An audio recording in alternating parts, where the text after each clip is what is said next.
What's poppin', y'all? It's your girl LYC, and I'm back at it with another video. So I look immediately down to look at my nose, right? That's hilarious.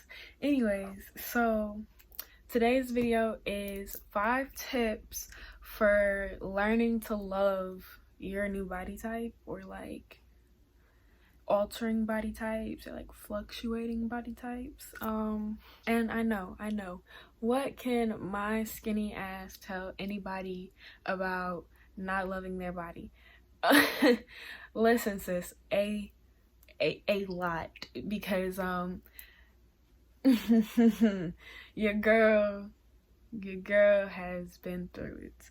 But basically, these are just some things that I picked up, some habits that I'm trying to form as I work on loving my fluctuating body type, you know? So I'm gonna just share these with you. Maybe they help you, maybe they don't. Leave a comment below if you think they do. I'll probably ask that again later though. So number 1, I want to scoot over just so I could put like, oh wait, no, I always put my titles at the bottom of the screen anyway. What am I doing? But yeah, number 1, find the similarities in how you look now and how you used to look.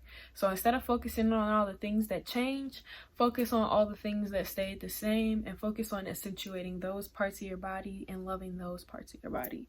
So maybe you got a little, got a little fupa, got a little pouch down there, but maybe your figure is still the same. Maybe it's just a little bit more pouchy, so focus on your figure more than your, okay, bear with me. Maybe your thighs, I don't know, I really don't know what problems people be having other than me.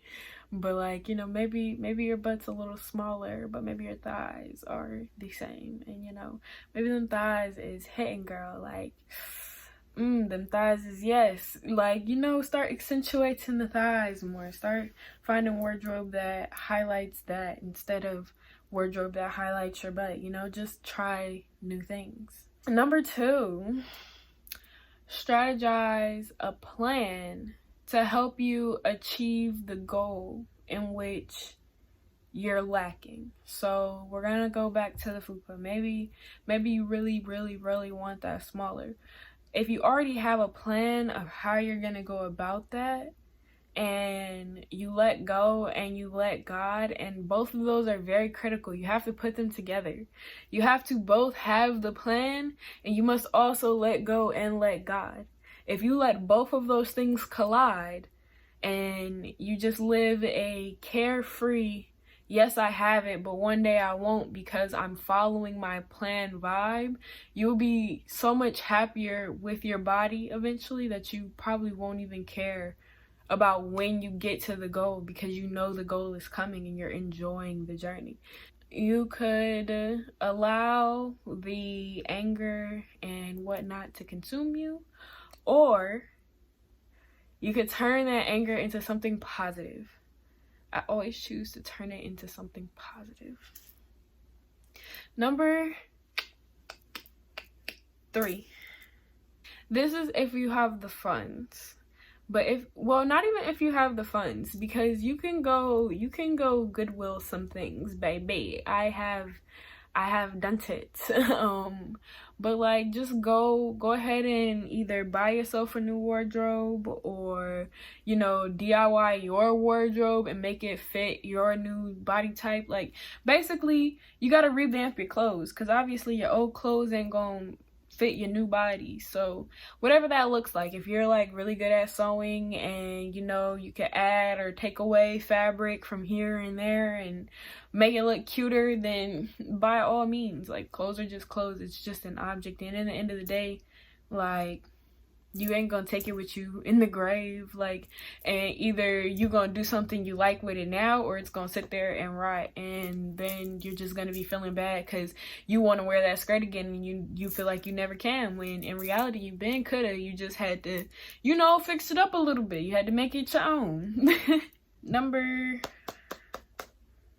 5, surround yourself with people who admire, adore, love either all body types and hype up all body types, or even more so, are in love with the new specific body type.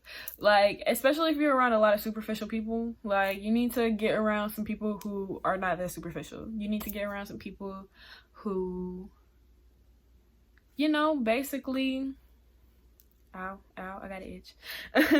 You need to get around some people who appreciate the way you look, or appreciate your journey, and that you're going to look different throughout your journey. When you're around more empowering people, you're less likely to feel bad about your body, because you don't feel like you're lacking. You don't feel like you're not bringing something to the table that you should be. You don't feel like you're a 3. You feel like you're a 10 now, because you realize that personality is really what makes you a 10. Like, being attractive is not necessarily, I don't like that. I'm just kind of, well, not all of that, but yeah. Anyways, so I got a bonus for y'all. I got 2 bonuses for y'all. So bonus number 1. List 10 positives about your new body. 10 whole positives. And I want you to focus on them 10 positives all the time. So what? You got 1 negative. You have 10 positives. For every negative, you need to find 10 more positives, because I promise you there are 10 positives. I promise you there are 10 positives about you and your body for every negative that you feel like you have. And then bonus number 2, do something that you felt like you couldn't do in your old body, but now you can do in your new body. So if you was a really, really skinny girl and you didn't gain weight, and you're feeling all of them pressures because it's like you're not used to gaining weight, girl, you better enjoy having some booty meat. Like, you see what I'm saying? And if you're a bigger girl and you done lost some weight, and you used to feel like you couldn't wear tank tops or booty shorts, girl, you better put that on. You better get it on, girl. Like, you see what I'm saying? Like, do something that you felt like you couldn't do with your old body, but you can do with your new body. And start taking more enjoyment in that. I bet you'll feel better. But yeah, so that's my 7 tips for learning to love your new body. Catch you guys in the next one.